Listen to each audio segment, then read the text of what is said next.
Hello, আসসালামু আলাইকুম। প্রিয় এসএসসি শিক্ষার্থী ভাই বোনেরা, আজ আমরা রসায়ন দ্বিতীয় পত্রের পরিমাণগত রসায়নের রাজশাহী বোর্ড 2022-এর একটি প্রশ্ন সমাধান নিয়ে হাজির হয়েছি। আমরা প্রথমে আমাদের বোর্ডে সৃজনশীল উদ্দীপকটি একটু পড়ে নেই, তারপর আমরা একটু সলভ করি। এখানে দুটো দ্রবণ দেওয়া আছে, একটা এ দ্রবণ, একটা বি দ্রবণ। এ দ্রবণের ঘনমাত্রা দেওয়া আছে 0.5 m ফর মোলার কনসেন্ট্রেশন। আয়তন দেওয়া আছে 50 মিলিলিটার এবং এটা সালফ্রিক অ্যাসিড দেওয়া আছে। বি পাত্রে দেওয়া আছে 70 মিলিলিটার 0.1 m পটাশিয়াম হাইড্রোক্সাইড, অর্থাৎ প্রথমটা হচ্ছে অ্যাসিড, দ্বিতীয়টা হচ্ছে আমার ক্ষার। তো বলেছে গ নম্বরে এ দ্রবণে 500 মিলিলিটার পানি যোগ করলে যে দ্রবণ তৈরি হয় তার ppm ঘনমাত্রা কত। ppm এর পুনরূপ হচ্ছে পার্টস পার মিলিয়ন। এটার ঘনমাত্রা বের করতে বলেছে। এ ও বি দ্রবণের মিশ্রণে আরও কত গ্রাম ক্যালসিয়াম ধাতু দিলে দ্রবণটি সম্পূর্ণ প্রশমিত হবে। আমরা নিচে উত্তরগুলো লিখে রেখেছি সম্ভাব্য। আমরা দেখি অঙ্ক করলে হয়তো বা বুঝতে পারবো যে আসলে এটার অ্যান্সার কত হতে পারে। তো আমরা গ নাম্বারটা যদি সলভ করি, এ দ্রবণে 500 মিলিলিটার পানি যোগ করলে, তাহলে এ দ্রবণের তথ্যগুলো যদি আমি দেখি, এটা হচ্ছে প্রাথমিক ঘনমাত্রা, দ্যাট ইজ S1 হচ্ছে আমার 0.5 m। তারপরে প্রাথমিক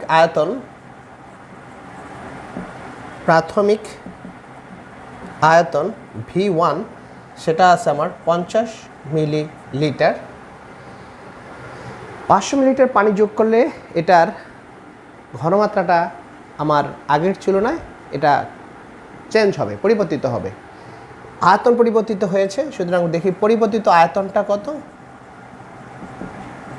পরিবর্তিত ঘনমাত্রা আমরা বের করব, অর্থাৎ পরিবর্তিত ঘনমাত্রা S2 ইকুয়াল টু হোয়াট, দেন পরিবর্তিত আয়তনটা হলো আমার এখানে V2। আগে ছিল 50 মিলিলিটার, এখন এটার মধ্যে আরও 500 মিলিলিটার দিয়েছি, তাহলে 50 যোগ 500 মিলিলিটার সমান হচ্ছে 500। 50 মিলিলিটার হচ্ছে আমার এই পরিবর্তিত আয়তন পাত্রের। এখন এই অবস্থায় আমার ঘনমাত্রাটা বের করতে হবে, এবং ঘনমাত্রা বের করার জন্য আমরা যদি সূত্র আছে, লৌহকরণের একটা সূত্র আছে S1 V1 সমান সমান S2 V2, অর্থাৎ এটার মূল থিমটা হচ্ছে প্রাথমিক অবস্থায় তার যে ঘনমাত্রা ছিল, পরবর্তীতে অবস্থায় যে ঘনমাত্রা, এই দুটো সেম থাকবে। মোল সংখ্যা, ঘনমাত্রা বলেছি, সরি। প্রাথমিক অবস্থায় যে মোল সংখ্যা, পরিবর্তিত অবস্থায় যে মোল সংখ্যা, এই দুটো সেম থাকবে। তো আমরা জানি এই মোল সংখ্যাকে আবার লেখা যায় S ইন্টু ভি, অর্থাৎ S1 V1। এই ভিটা হবে আমার লিটারে প্রকাশিত, আর এখানে হবে S2 V2, অর্থাৎ আয়তনটা হবে লিটারে প্রকাশিত। এখানে সবগুলোই দেওয়া আছে, আমরা পর্যায়ক্রমে বসাই। S এর মান আছে আমার 0.5 ইন্টু V1 আছে আমার 50কে যদি আমি লিটারে নেই তাহলে 1000 দ্বারা ভাগ করে দিব। S2 কত সেটা আমি বের করব, এটা আমার বের করতে হবে। আর V2 হচ্ছে আমার এখানে 550 ডিভাইডেড বাই, আমি এটাকে লিটারে নিয়ে গেলে 1000 দিয়ে ভাগ করে দিব। এটা ক্যান্সেল আউট, আর আমার তাহলে এখানে আমি পাচ্ছি আমার S2 সমান হবে 0.5 ইন্টু 50 ভাগ হচ্ছে আমার 550। দ্যাটস ইকুয়াল টু, আমি পাবো এখান থেকে 0.5 ইন্টু 50 ইকুয়ালস ভাগ হচ্ছে 550 ইকুয়াল টু হচ্ছে আমরা পাইলাম 0.0454। আমরা এই কয় ঘর নিলাম, আমরা এতটুকু নিলাম, এতটুকু পেয়েছি ঘনমাত্রা। তাহলে ঘনমাত্রাটি এটা হবে আমার মোলার ঘনমাত্রা, এটা পেয়েছি। আমি দশমিকের পর 4 ঘর নিয়েছি, অর্থাৎ 0.0454 মোলার। বাট এটাই কিন্তু আমার অ্যান্সার না, আমাকে বলেছে যে ওই দ্রবণের ppm ঘনমাত্রা কত।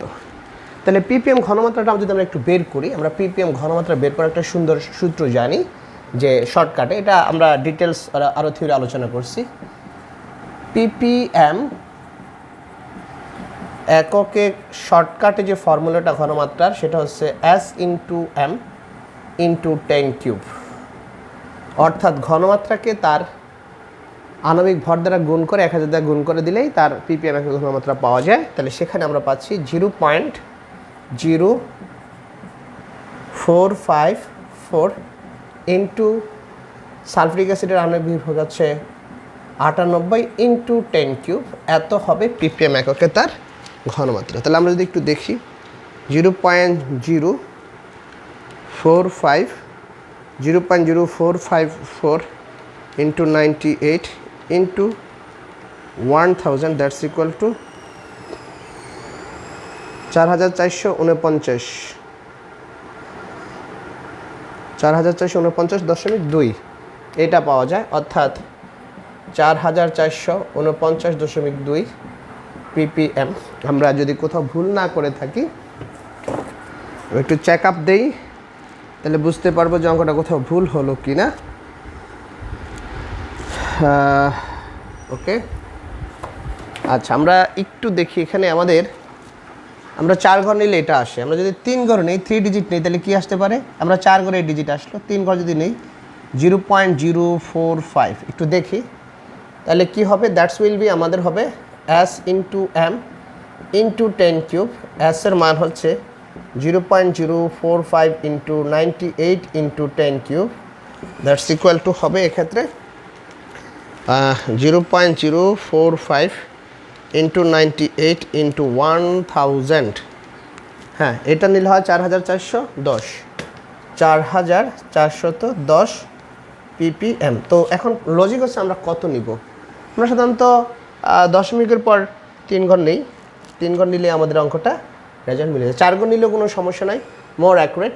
তবে আমরা 3 ঘর নিয়ে অঙ্কটা করবো, 3 ডিজিট অঙ্কটা সলভ করে ফেলবো। ওকে, 3 ডিজিট। যেমন একটা ঘনমাত্রা আমরা নিই এরকম 0.125 m, এটা দশমিকের পর 3 ঘর, এখানে দশমিকের পর 3 ঘর, সুতরাং আমরা দশমিকের পর 4 ঘর নিব না, আমরা দশমিকের পর 3 ঘর নিয়ে অঙ্কটা সলভ করে ফেলবো। তাহলে প্রথম অ্যান্সারটা হচ্ছে 4410 ppm। Okay, this is final answer.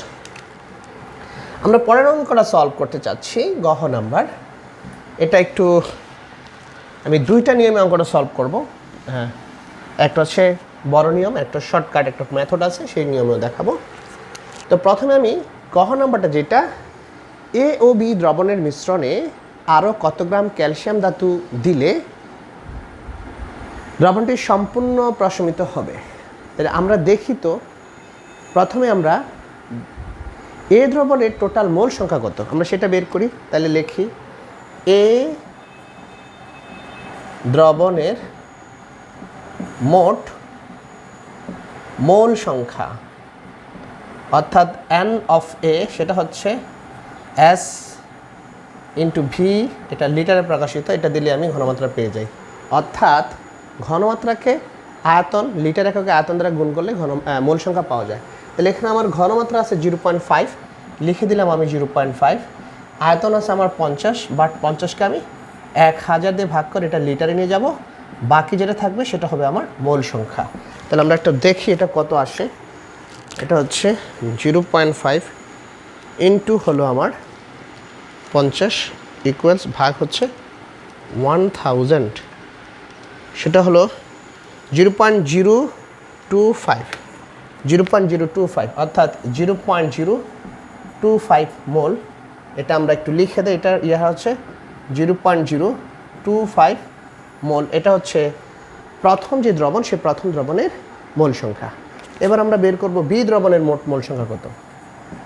Okay, B দ্রবণের মোট মোল সংখ্যা কত? বি দ্রবণের মোট মোল সংখ্যা, that is N of B সমান হবে S into B of L. B দ্রবণের ঘনমাত্রা আছে 0.1, আয়তন আছে 70 মিলিলিটার। এটাকে 1000 দ্বারা ভাগ করে আমি এটাকে লিটারে নিয়ে গেলাম, এবং এখানে যেটা আমি পাবো সেটা হবে মোল একক। তাহলে দেখি এটা কত আসে। এখানে 0.1 ইন্টু 70 ইকুয়ালস ভাগ হচ্ছে আমার 1000, সেটা হচ্ছে 7 ইন্টু 10⁻³ দেওয়া আছে, অর্থাৎ 7 ভাগ 1000 আসতেছে। তাহলে 7 ভাগ 1000 মানে যদি আমরা ভাগ করি, এইভাবে যদি ভাগ করি, দশমিক দিয়ে শূন্য, শূন্য দিয়ে শূন্য, আবার শূন্য দিয়ে দেন 7, এই হচ্ছে 7000, তাহলে মিলে গেল। অর্থাৎ এটা তাহলে ঘনমাত্রাটা আমি পেলাম 0.007 দেন m, অথবা আমরা 7 টু এটাও লিখতে পারি 7 × 10⁻³ তাহলে 0.007 m মোলার ঘনমাত্রা হচ্ছে আমার বি পাত্রের ঘনমাত্রা। ওকে, এ দুটো আমরা পেলাম।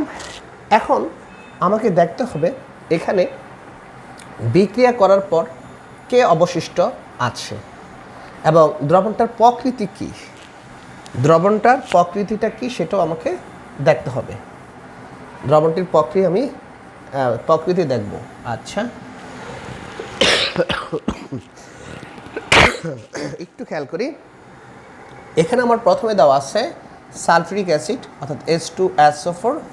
এই সালফিউরিক অ্যাসিডের সাথে বিক্রিয়া করবে পটাশিয়াম হাইড্রোক্সাইড, যেটাকে আমরা বলছি কস্টিক পটাশ। এই দুটো বিক্রিয়া করবে। তাহলে এটা যেহেতু অ্যাসিড, এটা যেহেতু ক্ষার, অ্যাসিড ক্ষারের সাথে বিক্রিয়া করে লবণ এবং পানি উৎপন্ন করে। তো বিক্রিয়াটা যদি শিখি আমরা পানির সংকেত জানি H2O, লিখে দিলাম। ওকে, এখন যদি তাই হয় এখানে হাইড্রোজেন দুটো, এখানে দুটার একটা তিনটা, আমি যদি এখানে সমান করি 2 দিয়ে গুণ করি হাইড্রোজেনকে অর্থাৎ পটাশিয়াম হাইড্রোক্সাইডকে, তাহলে হাইড্রোজেন হয় 2 2 4টা, তাহলে এখানে হয়ে গেল 2টা, 2 দিয়ে গুণ করে দিয়ে হাইড্রোজেন সমান হয়ে গেল। এখন আরেকটা ব্যাপার হচ্ছে এখানে আমরা যদি সবগুলো যোগ করি বাম পাশের টোটাল উপাদানগুলো, পটাশিয়াম সালফেট, ওকে একটু দেখি এখানে হাইড্রোজেন এখানে আছে 2টা, এখানে আছে এই যে 2 একে 2 মোট 4টা, সালফার আছে 1টা, পটাশিয়াম আছে 2টা, অক্সিজেন আছে 2টা আর 4টা 6টা। এখান থেকে এখনও পানি বিয়োগ হয়ে গেল, অর্থাৎ আমরা যদি এখনও পানি বিয়োগ করে দিই তাহলে এখানে কি পাচ্ছি, না সরি এখানে 4টা পানি চলে গেল S4 আর অক্সিজেন গেল 2টা, তাহলে এটা ক্যান্সেল করে দিই, তাহলে রইল এখানে K2SO4, অর্থাৎ বিয়োগ করলে পটাশিয়াম সালফার একটা, অক্সিজেন 6টা থেকে 2টা গেলে থাকলো 2টা। অর্থাৎ আমরা যারা না পারবো বিক্রিয়ার লবণটা কী হবে, লবণটার মান যদি মানে নামটা যদি আমরা বের করতে না পারি, এইভাবে আমরা কিন্তু শর্টকাট মেথডে করতে পারি। এটা হচ্ছে আমার পটাশিয়াম সালফেট উৎপন্ন হবে সাধারণত ধাতুগুলো প্রথমে এবং ঋণাত্মক যৌগমূলকগুলো শেষে নিয়ে গেলেই হবে। তাহলে আমরা দেখতে পাচ্ছি এখানে সালফিউরিক অ্যাসিড 1 মোল আর হচ্ছে আমার পটাশিয়াম হাইড্রোক্সাইড 2 মোল বিক্রিয়া করেছে। এবং এখানে যদি আমি একটু লিখি, এখানে আছে 0.025 মোল আর এটা হলো 0.007 মোল। তো এই বিক্রিয়ার মধ্যে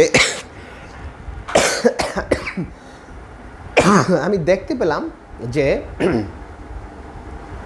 আমার পটাশিয়াম হাইড্রোক্সাইডটা হচ্ছে আমার লিমিটিং রিঅ্যাক্ট্যান্ট এবং বিক্রিয়া থেকে দেখা যায় 2 মোল পটাশিয়াম হাইড্রোক্সাইড বিক্রিয়া করে 1 মোল সালফিউরিক অ্যাসিডের সাথে। তাহলে আমরা এইভাবে লিমিটিং বিক্রিয়াটাকে বাম পাশে রেখে অন্য বিক্রিয়াটাকে আমরা ডান দিকে নিয়ে যাই। যেহেতু আমার পটাশিয়াম হাইড্রোক্সাইড হচ্ছে লিমিটিং রিঅ্যাক্ট্যান্ট, তাহলে আমি এটার উপাদানটা আগে লিখব, অর্থাৎ 2 মোল পটাশিয়াম হাইড্রোক্সাইড বিক্রিয়া করে সমান 1 মোল সালফিউরিক অ্যাসিডের সাথে, এটার সাথে আমরা দেখলাম বিক্রিয়া করে। সুতরাং 1 মোল পটাশিয়াম হাইড্রোক্সাইড বিক্রিয়া করবে এখানে 1/2 মোল, দ্যাট ইজ H2SO4 এর সাথে। সুতরাং এখানে আছে কত মোল, আমাদের পটাশিয়াম হাইড্রোক্সাইড আছে 0.007 মোল পটাশিয়াম হাইড্রোক্সাইড বিক্রিয়া করে 1 × 0.007 divided by 2 mole then sulphuric অ্যাসিডের সাথে। ওকে, তাহলে আমরা দেখি কতটুকু পাওয়া যায় এখানে। 0.007 ভাগ হচ্ছে আমার 2,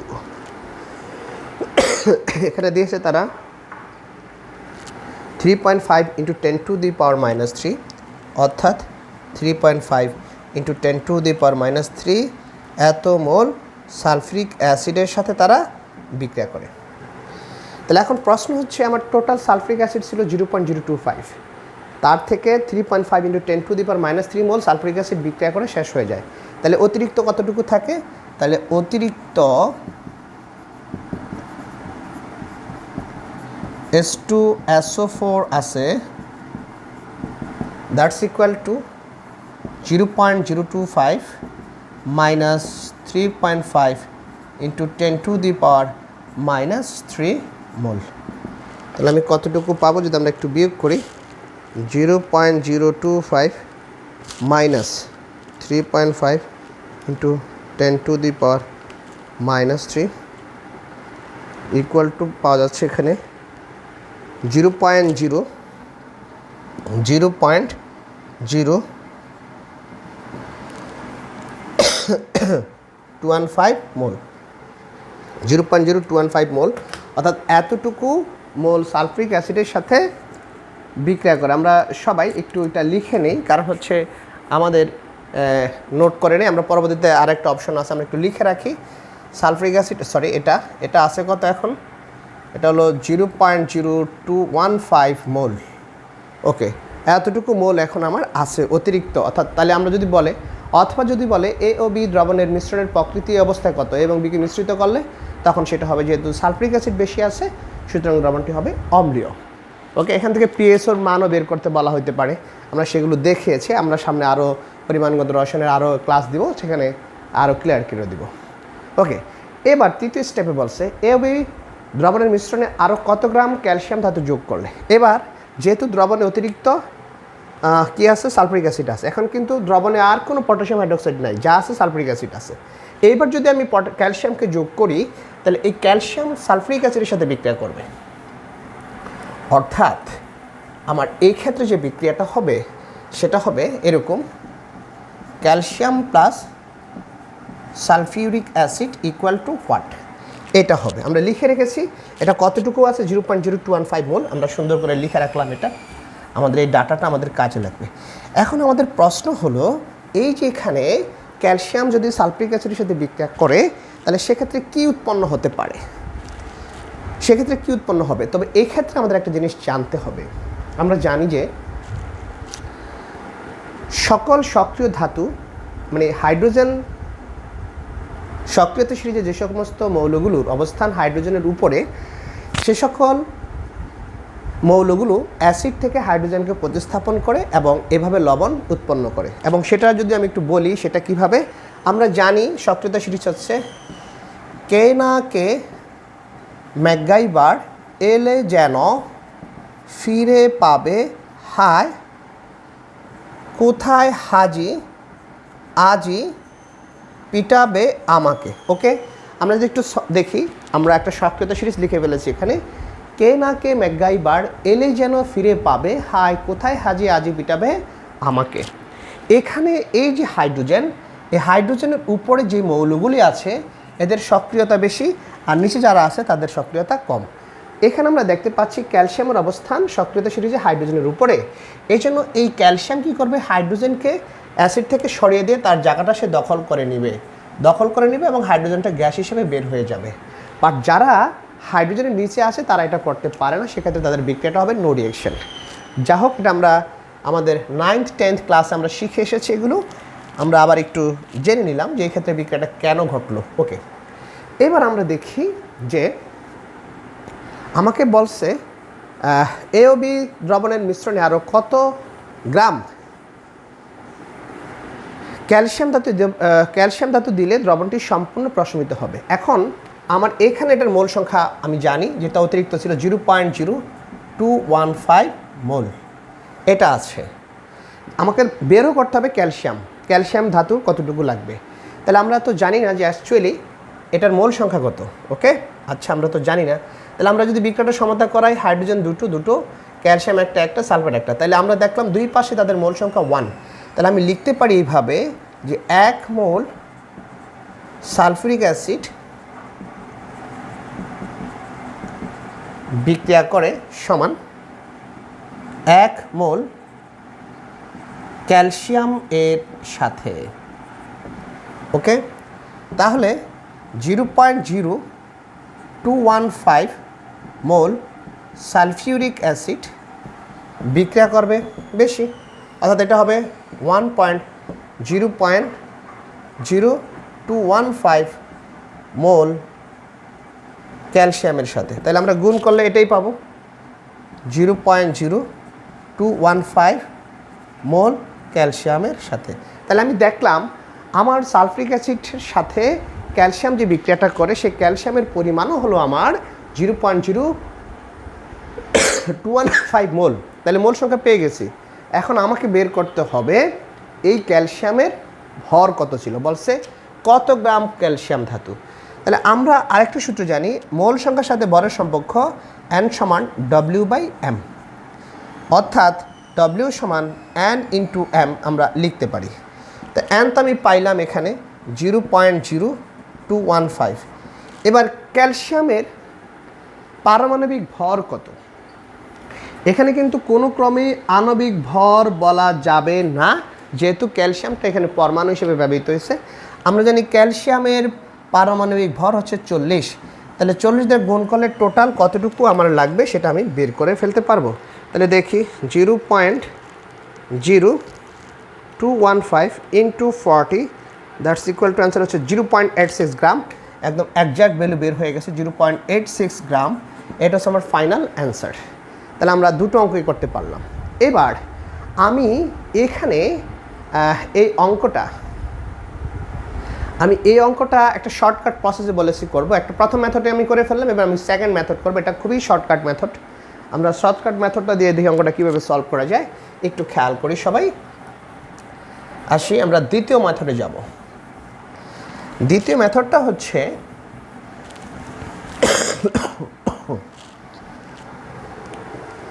আমরা একটা সূত্র জানি, সামেশন অফ NE অ্যাসিড সমান হচ্ছে সামেশন অফ NE বেস, অর্থাৎ এটা হচ্ছে প্রশমনের একটা সত্য, অর্থাৎ টোটাল অ্যাসিডের মোল সংখ্যা এবং তুল্য সংখ্যার গুণফলের যোগফল টোটাল ক্ষারের মোল সংখ্যা এবং তুল্য সংখ্যার যোগফলের সমান।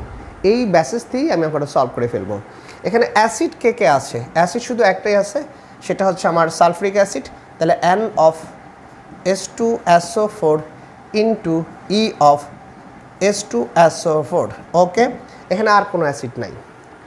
দ্বিতীয় ধাপে ক্ষার হচ্ছে আমার পটাশিয়াম হাইড্রোক্সাইড, অর্থাৎ N of potassium hydroxide E of potassium hydroxide plus আমি পরবর্তীতে এটার সাথে যুক্ত করছি ক্যালসিয়াম।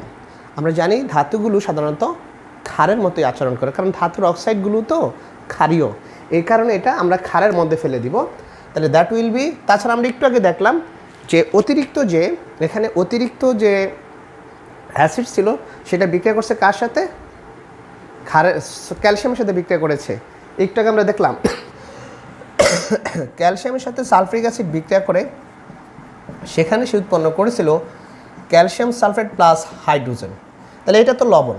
তাহলে আমরা জানি এটা যদি অ্যাসিড হয় এটা তাহলে ক্ষার হবে, তাহলে তো লবণ হবে প্লাস পানি হবে। ওকে, তাহলে এটা যেহেতু অ্যাসিড, তাহলে এটা অবশ্যই ক্ষারের মতো কাজ করেছে, এই জন্য আমরা ক্ষারের দিকে এই ক্যালসিয়ামটাকে যোগ করে দিব। ওকে, তাহলে আমরা সেক্ষেত্রে লিখব summation of N of calcium E of calcium. Okay, তাহলে দ্বিতীয় স্টেপে আসি, মোল সংখ্যা সালফ্রিক অ্যাসিড।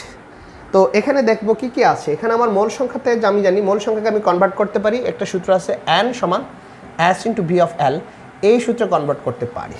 তো এখানে তো আমার দেখা যাচ্ছে কি N আছে, N কে S হচ্ছে আমার ঘনমাত্রা আছে, তাহলে আমি লিখি S of sulphuric acid H2SO4, তারপরে হচ্ছে আমার V of sulphuric acid H2SO4, but এটা হবে লিটার এককে। দেন হচ্ছে E of sulphuric acid H2SO4, এটা হবে। তারপরে এখানেও ঘনমাত্রা আয়তন আছে, তাহলে N কে ভাঙাবো আমি S of potassium hydroxide V of potassium hydroxide, এটা লিটার হবে E অফ পটাশিয়াম হাইড্রোক্সাইড হবে। আর এখানে আমাকে বলছে কত গ্রাম, তাহলে গ্রামে যেহেতু চাইছে এখানে N মানে হচ্ছে আমার W/M, তাহলে আমি এটাকে লিখব W/M, অর্থাৎ এখানে ক্যালসিয়াম E অফ ক্যালসিয়াম, এই মানগুলো বসাই দিল। তাহলে সালফ্রিক অ্যাসিডের ঘনমাত্রা আমি পাইলাম 0.5, আয়তন পাইলাম 50, এটাকে আমি লিটারে নিয়ে 1000 দিয়ে ভাগ করবো, আর সালফ্রিক অ্যাসিডের তুল্য সংখ্যা হচ্ছে 2। পটাশিয়াম হাইড্রোক্সাইডের আমার ঘনমাত্রা 0.1, আয়তন হচ্ছে এখানে 70, ভাগ করবো আমি 1000 দিয়ে। ওকে, আর পটাশিয়াম হাইড্রোক্সাইড, যেহেতু পটাশিয়াম হাইড্রোক্সাইড একটা ক্ষারের তুল্য সংখ্যা, OH এর সংখ্যা 1, সুতরাং তার তুল্য সংখ্যা হচ্ছে 1, অর্থাৎ ক্ষারের তুল্য সংখ্যা হচ্ছে প্রতিস্থাপন হাইড্রোক্সিলের সংখ্যা। দেন ক্যালসিয়ামের পারমাণবিক ভর 40 আর ক্যালসিয়ামের তুল্য সংখ্যা হচ্ছে ক্যালসিয়ামের যোজনী, দ্যাটস ইকুয়াল টু 2। এই হচ্ছে আমার এখান থেকে এইভাবে আমরা সলভ করে বাকি মানটা নিয়ে আসতে পারবো। আমরা দেখি কি করব। 0.5 ইন্টু 50 ইন্টু 2 ইকুয়াল টু ভাগ হচ্ছে 1000, সেটা হচ্ছে এটা পাইলাম আমি 0.05 সমান হচ্ছে এখানে 0.1 ইন্টু 70 ইকুয়াল ভাগ হচ্ছে 1000, সেটা হচ্ছে 7 into 10 to the power -3 plus হচ্ছে 2 ভাগ 40 ইকুয়াল টু হচ্ছে 0.05 ইন্টু ডব্লিউ অফ ক্যালসিয়াম। তাহলে এটাকে এই পাশে নিয়ে আসি। 0.05 মাইনাস 7 ইন্টু 10 টু দি পাওয়ার -3 সমান 0.05 ডব্লিউ ইন্টু ক্যালসিয়াম। তাহলে দেখি এটা কত হয়, দেন বিয়োগ করলে 0.05 minus 7 into 10 to the power -3 equal to হচ্ছে এটা পাইলাম 0.043 সমান 0.05 ইন্টু ডব্লিউ সি অফ এ। সুতরাং ডব্লিউ অফ সি অফ এ হচ্ছে 0.043 ডিভাইডেড বাই 0.05। এটাকে ভাগ করব, ভাগ 0.05 দ্বারা ভাগ করলে আসতেছে 0.86 গ্রাম।